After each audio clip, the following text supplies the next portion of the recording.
Bonjour à tous, c'est Valérie. Ce matin, 2 minutes pour comprendre ce qu'est un mandat de vente.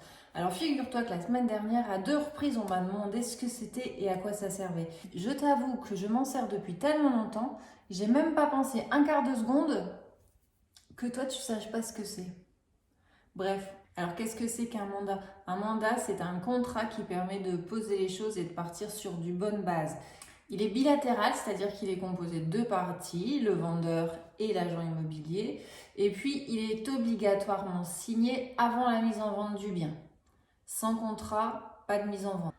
Il faut savoir que l'agent immobilier, c'est une profession qui est réglementée par la loi Hoguet. C'est une loi qui est toute récente, tu vois, janvier 70, alors qui est remodélisée au fur et à mesure, mais on reste toujours sur cette loi-là.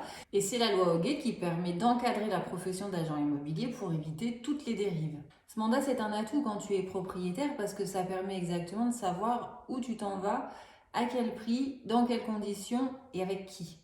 Pour être valable, le mandat doit respecter un certain formalisme. Il y a les informations obligatoires sur le mandat. Il y en a quelques-unes. On parle tout d'abord de la désignation du vendeur qui est appelé mandant. Ensuite arrive la désignation de l'agent immobilier qui est appelé mandataire. Il y a une description du bien qui est une description précise. On reprend les surfaces cadastrales et puis le descriptif complet du bien. Il y a le prix du bien qui doit être affiché. Les honoraires d'agence qui sont affichés également de façon à ne pas avoir de surprise. La durée du mandat, c'est obligatoire également. Et depuis la mise en place de la loi Allure, on doit aussi maintenant expliquer dans le mandat tous les moyens mis en œuvre par l'agent pour réussir sa mission. Tu te demandes peut-être combien ça coûte de signer un mandat. Figure-toi qu'à la signature du mandat, zéro, nada, ça ne te coûte rien.